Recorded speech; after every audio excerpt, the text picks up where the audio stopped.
Hello, good morning. I think it's still morning, isn't it? Yes. Happy birthday. Welcome to the first day of the rest of your life. See, every day can be your birthday if you want it to be. There are some people with some real birthdays today and yesterday. We'll come on to those in a second. Oh, dear me. It's a bit chilly today. I thought it'd be a little bit warmer after the snows, but it's still freezing cold. So let's start out by breathing our candles out because it's very important. We're going to talk about anxiety in a moment. Oh look, we've got the sunshine thing. I'm back to an old spot for doing my talks today. It's going to be a quick one today.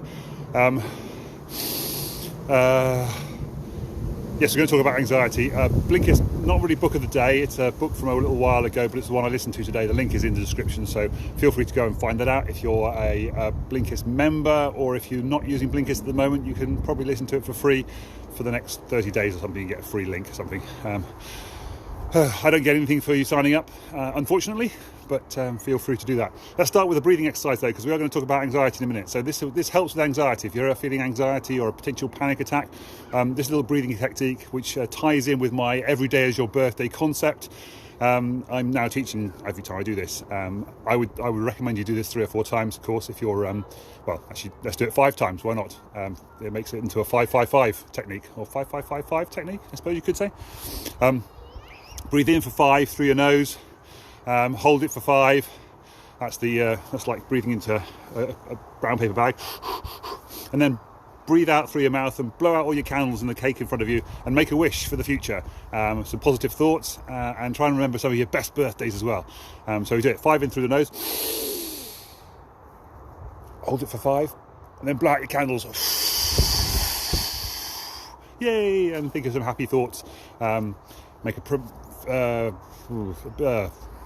wish for the future. There you go. Good. Right. We are going to talk about anxiety just a little bit in a minute. The book of the day, this Blinkist thing that I was talking about earlier on, really, really good. It covers loads of the topics that I teach people in my classes, my workshops, and what I'm teaching people this week in my challenge this week. How to use your own brain, the power of your own brain, to find freedom from depression and anxiety. That's what I teach people, and that's how it works. So, using the power of your own brain to work against the problems that you're having unconsciously. That's what it is. Anxiety is an unconscious fear of the future, based on your experiences of the past, or an overthinking potentially, you could say as well. So it may be conscious in that respect, but it's consciously thinking about the potential problems without actually clearly thinking about the problems in the future. And that's what we talk about, and how to use that, how to use it to rewire your brain, how to have happier thoughts, how to think more positively, all the stuff that I teach, how to use old style cognitive therapy with brain biology and neuroscience, combine the whole lot together. That's what I do. So if you want to learn from me, let me know, and jump on my next challenge potentially, because we're halfway through this one now already. So but there will be one in another couple of weeks, I think. That's what we're going to do. We're already learning lessons from this week's challenge already, not least because don't do it on a week when I've got the Super Bowl on Sunday night. That's lesson number 1 for me. I need to be fully dedicated to my hello. I think that was Vernon coming on there briefly. Okay, so quick happy birthdays for a few people. Some of these I don't know particularly well. Karolina, not quite sure where I know you from. Looks like you come from Poland though. So hello, how do I know you? Where do I know you from? Tell me in the comments below. Also, for everybody in these birthday things, tell me what you do, what we can buy from you, all that kind of stuff. Tell us more about you, especially the ones I don't know. If I don't know you particularly well, Kelly Hancock, for example. I know you from 4N probably, but I don't think we've met in person. So tell me more about yourself. Jeremy Heath, Tony Bowden, I know quite well. Does printing stuff in Cheltenham, Gloucester actually, probably more, isn't it? We need to catch up at some point, don't we? Because I haven't seen each other for years.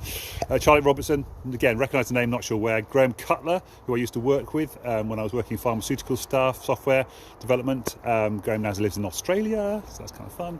I think I've left Jo Happiness-Howarth's full name up there because I think it's so much fun. So she's called herself Jo Happiness-Howarth.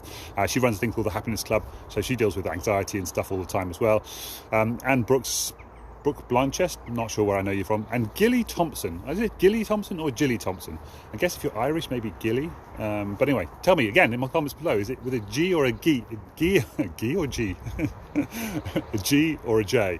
Or does it sound like a J? I suppose it's Gilly. Sounds more like a J. Bridget Convey, Joanna Hopcroft, and Lydia Farrow. They're all birthdays yesterday, by the way. Joe and Gilly Bridget, Joanna and Lydia. Joanna went to school with me. She was a couple of years below me, I think, but still lives in Cheltenham, so I'm looking forward to having a coffee with her one day. And Lydia, I think, also was probably about 10 years below me, though, but now lives in Dubai, apparently. It's quite cool. I've got a couple of friends in Dubai, and I plan to go there later in the year, so maybe we'll catch up at some point over there. That'd be kind of cool. Yay! Right, back onto anxiety for a second, just a couple of minutes, because I've got to get back. I've got a call at 11 o'clock, and it's now 10:56. Interestingly, when I'm doing these lives now, I can now see the time on my phone, so I don't know what's happened now. Obviously changed the clock, the screen settings somehow. Really helpful for timings. Anxiety, yes. So, it's basically taking your past experiences and your survival instinct and projecting them forward into the future and being scared. There's a really cool bit in the audio book that from Blinkist. It's really short. It's an audio book, but it's like 10-15 minutes. So I just listened to the whole thing on my run this morning, and I left at 10:30. So there you go. It's 25 minutes later. I listened to the whole book, written down everybody's names, and now I'm here talking to you for 5-6 minutes now. I've been talking to you.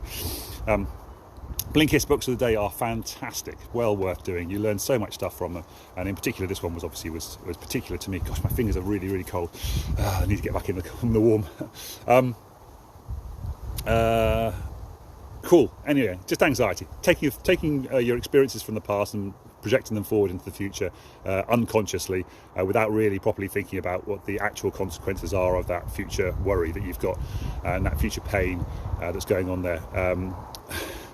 Neuroscience, they talk about, there was a really good bit in the book, they talk about how they did some experiments on, I think it was rats, presumably rats anyway, where they actually took away the little bit of the brain. So they showed from MRI scans like the part of the brain that was firing when they were having this fear attack from something else, and then they just literally cut that piece of brain out, I think. I can't remember actually from the book. And then the rats no longer had that fear of the past experience anymore. I know they're doing that now with, this is a guy called Tim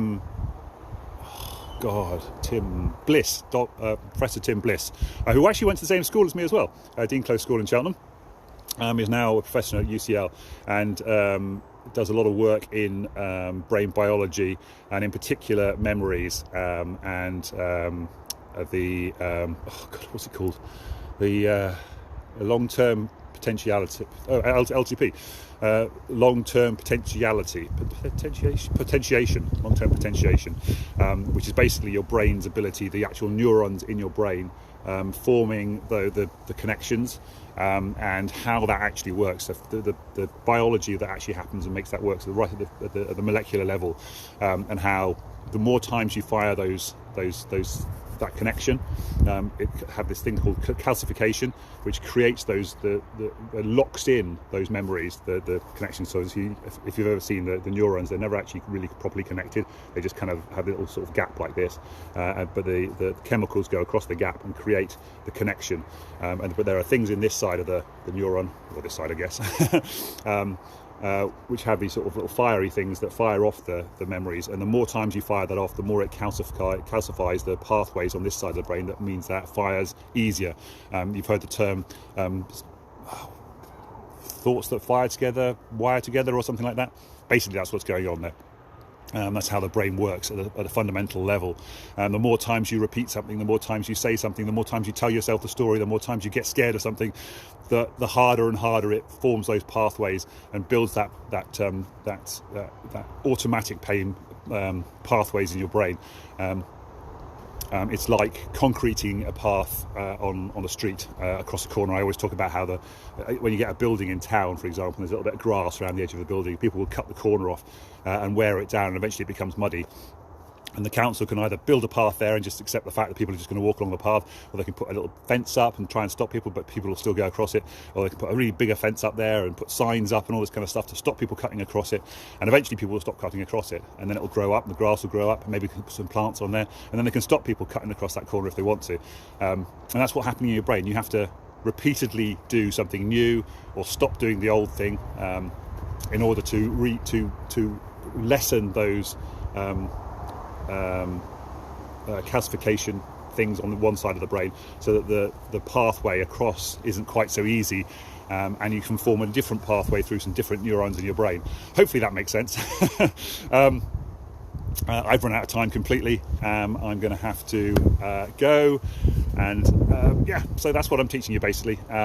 Repeatedly changing your daily habits and your daily tasks so that you wire yourself for positivity, wire yourself for happiness, and allow the negativity wiring to fade away over time. If you ever watched the film Inside Out, there's a little scene in there where there's these couple of guys down in the deep part of the brain, and they're picking up old memories, and they're going, yeah, that's an old memory, we don't need that anymore, and chucking it over the side into the big pot where the elephant guy tries to get out eventually, and it's a very tragic scene that is, but he's, hey, you can go, you can do it on your own, kind of thing. That's very famous scene. It's beautiful, good film, by the way, watch it. Although I do think they had probably 2 or 3 films crammed into one. There was almost too much story into one movie. Would have benefited from being a trilogy, I think, especially from a learning perspective. So they're throwing away the old memories. They're throwing away those uncalcified memory things. They're saying, yeah, we don't need that memory anymore. We just, we'll throw that away.